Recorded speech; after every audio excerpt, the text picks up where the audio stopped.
ये चीज़ें दिखाती हैं और होशियारी यही है कि कहीं धुआं उड़ रहा हो या किसी को ठोकर लग रही हो तो हमें ठोकर लगे इससे पहले हम संभल जाएं।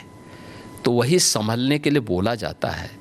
हम तो सबके बीच सबको समान भाव से देख रहे हैं। उत्तर प्रदेश में मुसलमान सबसे ज़्यादा सुरक्षित है, सबसे ज़्यादा सुरक्षित है। अगर हिंदू सुरक्षित है तो वह भी सुरक्षित है।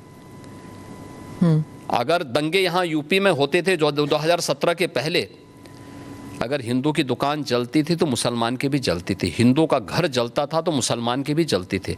और 17 के बाद से दंगे बंद हुए। अगर हिंदू सुरक्षित है तो मुसलमान भी सुरक्षित है। और दूसरा जो मैंने कहा कि इतिहास में कोई उदाहरण नहीं बता सकता कि अपने बल से, अपने वैभव से किसी हिंदू राजा ने किसी देश पर जबरन कब्जा किया हो, कभी नहीं। इतिहास इसका उदाहरण है, आप उठा के देख सकते हैं। भगवान राम लंका में गए और लंका में रावण पर विजय प्राप्त करके लक्ष्मण को वहां के वैभव को देख के थोड़ा मोहित हुए। भगवान राम ने कहा नहीं लक्ष्मण, उन्होंने उनको एक ही बात कही। और मुझे लगता है कि आज की पीढ़ी के लिए बहुत प्रेरणादायी है जो उन्होंने उस समय कही थी। लक्ष्मण जी को जो प्रेरणा, जो निर्देश भगवान राम दे रहे हैं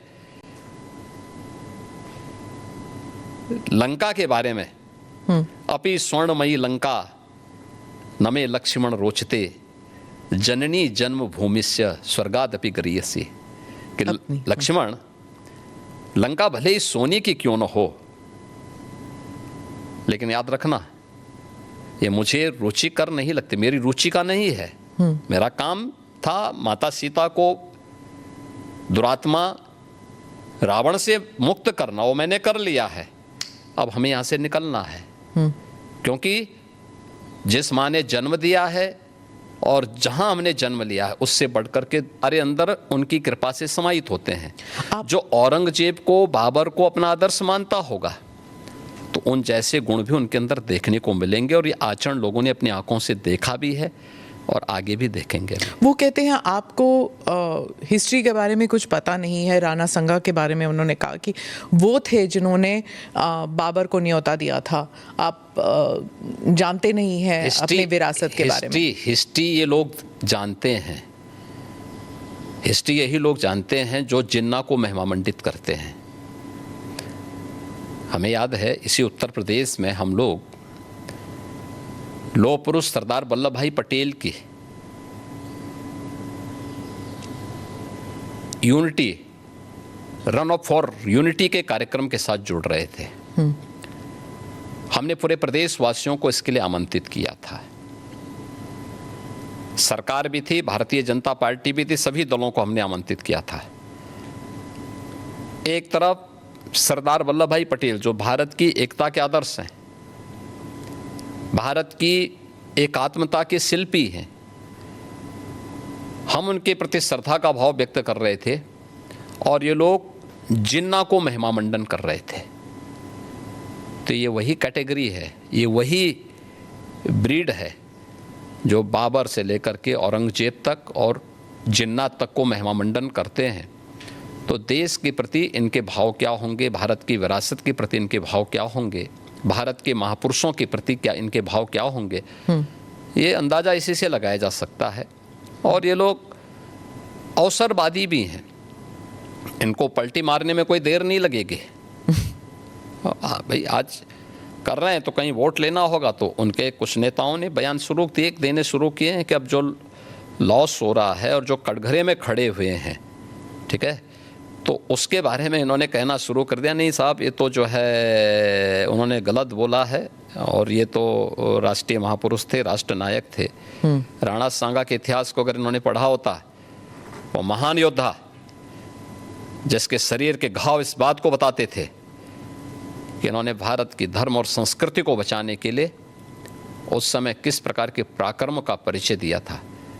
ये महाराणा प्रताप, महाराणा सांगा, छत्रपति शिवाजी महाराज और गुरु गोविंद सिंह के बारे में ये लोग बताएंगे। इतिहास के बारे में लोग क्या जानते हैं?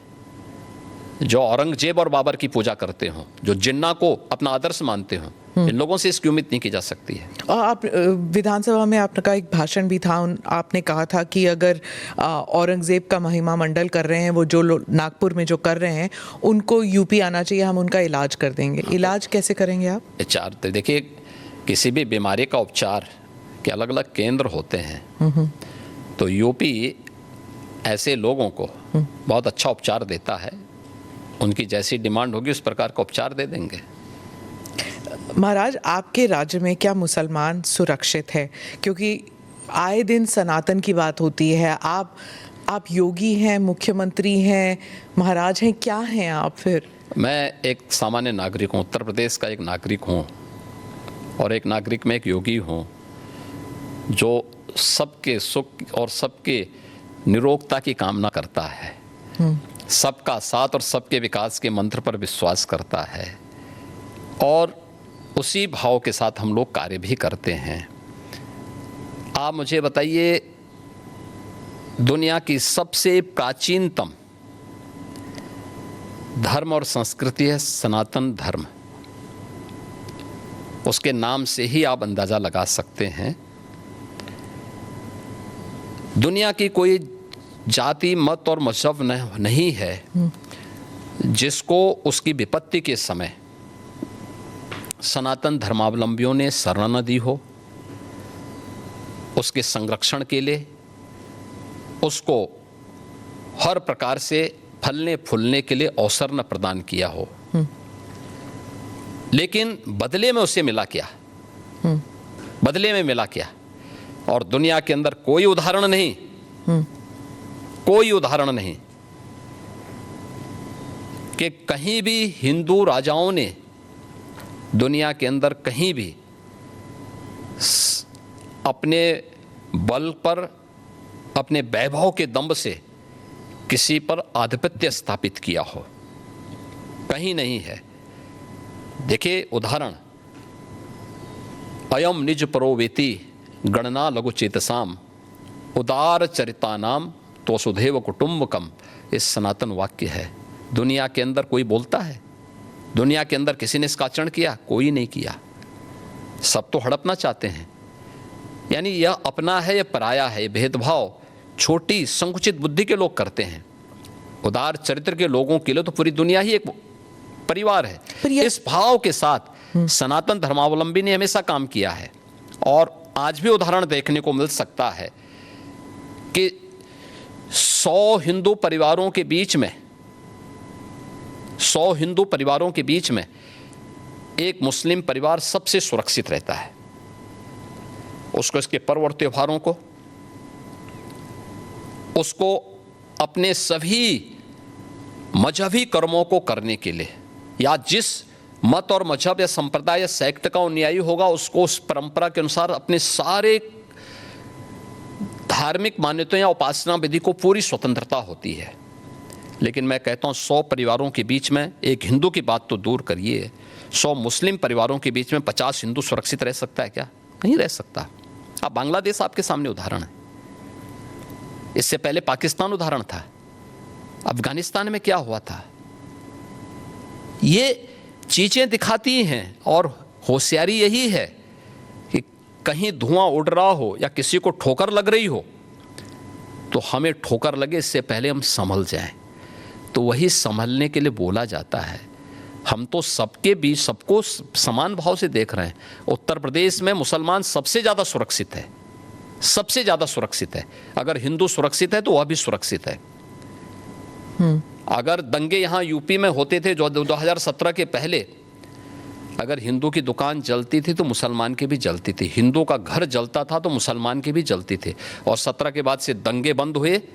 अगर हिंदू सुरक्षित है तो मुसलमान भी सुरक्षित है। और दूसरा जो मैंने कहा कि इतिहास में कोई उदाहरण नहीं बता सकता कि अपने बल से, अपने वैभव से किसी हिंदू राजा ने किसी देश पर जबरन कब्जा किया हो, कभी नहीं। इतिहास इसका उदाहरण है, आप उठा के देख सकते हैं। भगवान राम लंका में गए